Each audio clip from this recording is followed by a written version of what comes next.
தேவனிடத்தில் நீங்கள் கற்றுக்கொள்ள வேண்டியது, உணர்ந்து கொள்ள வேண்டியது வழிமுறைகள் வேதம் சொல்லப்படுகிறது. எப்படி ஆசீர்வாதத்தை இன்றைக்கு இந்த உலகத்தில் ஆசீர்வாதத்தை அறியாமல் புரியாமல் பெற்றுக்கொள்ளாமல் ஆசீர்வாதம் இல்லாமல் வாழ்க்கை இன்றைக்கு வாழ்ந்து கொண்டிருக்கிறார்கள் ஜனங்கள் உலகத்துல.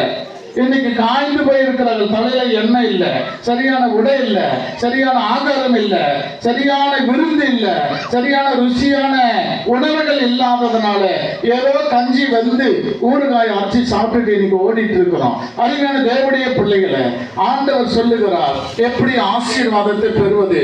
வருஷத்தை உங்களுடைய நன்மையால நீர் முடிசூட்டுகிறீர்.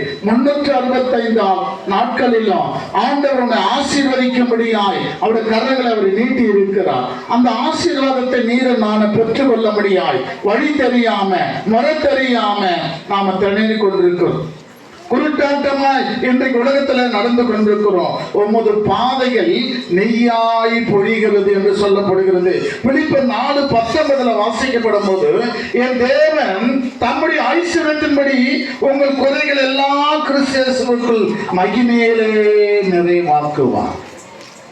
கிறிஸ்து இயேசுவுக்குள்ள மகிமையில தம்முடைய ஐஸ்வர்யத்தின்படி நம்முடைய தகப்பன் ஆவிக்குரிய தகப்பனை குறித்து நான் சொல்றேன். ஆவிக்குரிய தகப்பனை குறித்து சொல்றேன். அவர் தான் ஆண்டவராகிய இயேசு கிறிஸ்து. அவருடைய ஐஸ்வர்யத்தின்படி நம்மளை ஆசீர்வதிக்கும்படியாய், பலப்படுத்தும்படியாய், உயர்த்தும்படியாய், ஒரு பானையிலே எண்ணெய் மாவு குறைந்தாதபடி.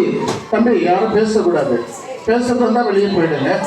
ஒரு 1/2 மணி நேரம் கழிச்சு உள்ள வாங்க. பேசக்கூடாது. அதுமாதிரி தேவனுடைய பிள்ளைகள், தேவன் தம்முடைய ஐஸ்வர்யத்தின்படி உங்கள் குறை எல்லாம், உங்களுக்கு எல்லாருக்கும் நம்ம எல்லாம் குறையோடு நம்ம வாழ்ந்து கொண்டிருக்கிறோம்.